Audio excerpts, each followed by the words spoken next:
Ya, Assalamualaikum warahmatullahi wabarakatuh. Izin masuk, izin memperkenalkan diri. Nama saya Lia Hilwa Amali dengan NIM 2450191069 dari kelas B. Nah, di sini saya akan mempresentasikan laporan tugas kimia farmasi saya pertemuan 7. Nah, yang pertama itu bagian satu, merancang prosedur analisis. Nah, di sini ada diagram alir identifikasi. Diagram alir identifikasi ini ada 4, yaitu pertama ada reaksi gugus fungsi, ada reaksi alkaloid, sama ada reaksi spektrofotometri UVB, sama spektrofotometri inframerah. Nah, kita akan bahas satu persatu. Pertama, ada reaksi gugus fungsi, yaitu ada sampel. Sampel dilarutkan dalam pelarut sesuai, lalu ditambahkan reaksi spesifik, lalu diamati perubahannya, warna atau endapan. Lalu habis itu diidentifikasi gugus fungsinya. Nah, yang kedua ada reaksi alkaloid. Pertama itu sampel, habis itu diekstrasi dengan pelarut asam, habis itu ditambahkan reaksi alkaloid. Lalu akan terbentuk endapan, habis itu diidentifikasi alkaloid. Nah, selanjutnya yang ketiga ada spektrofotometri UV phase. Pertama itu sampel dilarutkan, habis itu diencerkan, dan diukur pada 200 sampai 400 dan diperoleh nilai panjang gelombang cahayanya. Dan lalu itu dibandingkan dengan baku pembanding. Dan yang keempat itu ada spektrofotometri inframerah. Pertama itu ada sampel, habis itu dibuat alat KBR, habis itu diukur dengan IR, habis itu diperoleh spektrum, habis itu diidentifikasi gugus fungsinya. Nah, bagian kedua itu ada interpretasi data. Nah, di sini ada analisis asam benzoat dan tanggapan dan kesimpulan. Yang pertama ada prinsip analisis. Senyawa menyerap sinar UV panjang gelombang pada panjang gelombang tertentu. Nah, setiap senyawa memiliki nilai panjang gelombang cahaya yang khas. Habis itu diidentifikasi dengan membandingkan spektrum, sampel, dan baku pembanding. Nah, di sini yang B ada tanggapan dan kesimpulan, yaitu ada panjang gelombang cahaya maksimal sampelnya sama dengan baku. Kurang lebih 230 dan 273. Nah, bentuk spektrumnya itu mirip. Jadi kesimpulannya kalau misalnya positif itu dia akan mengandung asam benzoat gitu. Nah, di sini ada perhitungan absorptivitas molar. Di sini diketahui BM-nya itu 198, A-nya itu 0,5, B-nya 1 cm. Nah, pertama kita perhitungan konsentrasinya dulu. 50 miligram dalam 50 mili itu hasilnya 1 miligram per mili. Nah, di sini ada dua pengenceran, yaitu pengenceran 1, 0,1 miligram per mili. Pengenceran 2 itu ada 0,01 miligram per mili. Dan hasilnya adalah 10 mikrogram per mili. Habis itu kita konversi ke molar, yaitu C sama dengan 0,01 dibagi 198. Hasilnya adalah 5,05 kali 10 pangkat min 5 mol per liter. Nah, kita pakai rumus yang ini. Jadi, ini rumusnya itu adalah karena kita cari si ininya jadinya dibagi B dikali C. Jadinya 0,5 dibagi 1, satunya itu dari sini, terus dikali 5,05 kali 10 pangkat min 5. Hasilnya itu adalah 1900. Jadi, gugus fungsi yang dimiliki dari hasil ini yaitu adanya cincin aromatik sama ikatan rangkap terkonjugasi. Nah, selanjutnya bagian 3 yaitu studi kasus.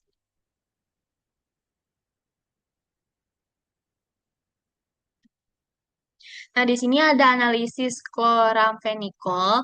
Di sini ada organoleptik, yaitu serbuk hablur, berwarna putih kecoklatan, agak higroskopis, rasa pahit, tidak berbau. Terus juga jarak leburnya itu 150 derajat sampai 151 derajat Celcius. Dan uji kelarutannya itu larut dalam air dan ether. Di sini ada dua gambar grafik, yaitu pertama ada spektrum UV. Spektrum UV di sini, grafik ini itu menunjukkan hubungan antara panjang gelombang cahaya dengan seberapa banyak cahaya yang diserap oleh sampel kita. Hasilnya itu ditulis 278.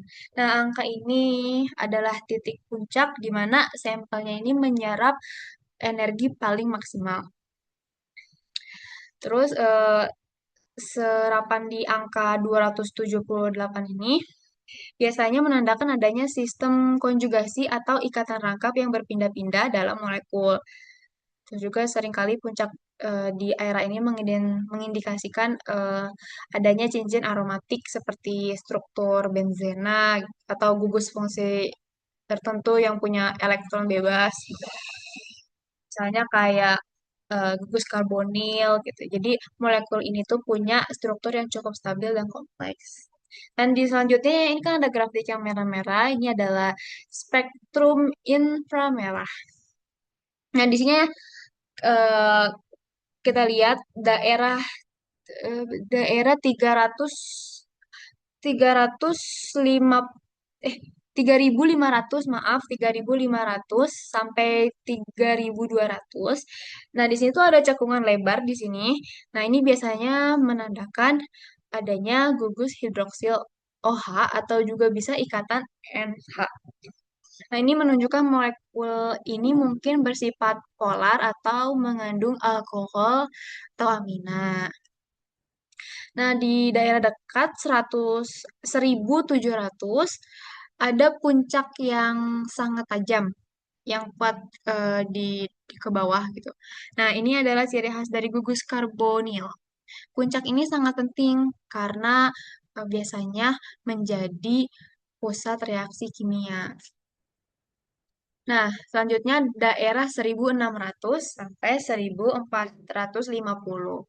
Nah, puncak tajam di area ini tuh memperkuat bukti dari spektrum UV tadi, yaitu adanya ikatan rangkap C sama dengan C dari cincin aromatik. Daerah di bawah 1.000 itu, ini adalah daerah yang sangat spesifik untuk molekul, untuk setiap molekul yang memastikan identitas molekul tersebut secara unik gitu. Jadi kesimpulannya, eh, yang pertama itu dari UV kita tahu molekul ini tuh mempunyai sistem ikatan rangkap atau cincin aromatik. Nah, yang kedua itu dari IR kita tahu molekul ini tuh punya gugus OH dan C sama dengan U. Nah, selanjutnya ada analisis senyawa isolat bahan alam. Nah, di sini itu organoleptiknya, serbuknya hablur, berwarna putih kecoklatan, agak higroskopis, rasa pahit, tidak berbau. Hmm, jarak leburnya itu 170 derajat sampai 171 derajat Celcius. Dan uji kelarutannya itu larut dalam air dan ether. Dan di sini juga sama, ada eh, gambar grafik spektrum UV sama spektrum inframerah. Nah, spektrum UV ini dia itu di sini kita lihat satu puncak utama yang jelas berdasarkan hasil pembaca alat diperoleh nilai panjang gelombang cahayanya itu adalah 243 dengan nilai absorbansi sebesar 0,679. Makanya panjang gelombang 243 ini berada di daerah UVC. Jadi puncak di area 240-an ini tuh seringkali menunjukkan adanya struktur DNA, gitu, dua ikatan rangkap atau sistem aromatik sederhana yang memiliki gugus fungsi tertentu. Karena di soalnya itu udah tertera gitu ya si konsentrasinya, jadinya karena kita udah tahu konsentrasi kelarutannya adalah 6 mikrogram per mili dan panjang selnya itu 1 cm. Jadinya data absorbansi ini sangat berguna untuk menilai eh, hitung untuk menghitung nilai ekstensi spesifik untuk mencari tahu seberapa murni sampel kita dibandingkan dengan standar farmakope. Nah, selanjutnya ada spektrum inframerah. Seperti kita lihat di sini, daerah 3.328 dan 3.162 di bagian kiri atas. Di sini ada serapan yang cukup tajam. Nah, ini adalah tanda adanya ikatan NH atau amina atau amida atau bisa juga OH yang terikat. Dan itu menunjukkan molekul kita punya gugus yang bisa membentuk ikatan hidrogen. Dan selanjutnya ada daerah 2.800 sampai 2.700. Nah, ini ada puncak-puncak kecil yang khas. Biasanya ini tuh menandakan adanya ikatan CH atau alkana dari kerangka utama molekulnya. Nah, selanjutnya ada daerah 1654.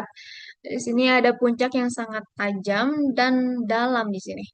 Ini adalah tanda dari gugus karbonil. Dalam konteks farmasi ini tuh sering ditemukan pada obat-obatan golongan amida atau asam. Nah, daerah 1.500 sampai 1.400, puncak-puncak di sini menunjukkan adanya ikatan rangkap C sama dengan C aromatik. Ini sinkron dengan hasil UV tadi yang menunjukkan adanya sistem cincin pada molekul.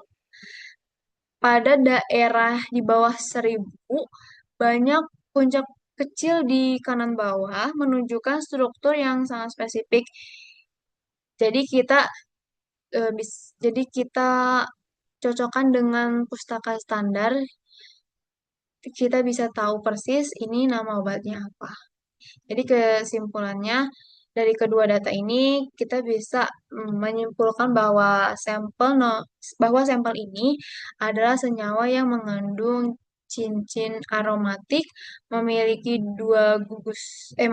gugus karbonil dan kemungkinan besar memiliki gugus amina atau hidroksil. Kombinasi puncak-puncak ini sangat identik dengan struktur molekul obat tertentu, misalnya seperti golongan antibiotik atau analgetik tertentu. Tuh. Sekian presentasi laporan tugas dari saya. Kurang lebihnya mohon maaf. Wassalamualaikum warahmatullahi wabarakatuh.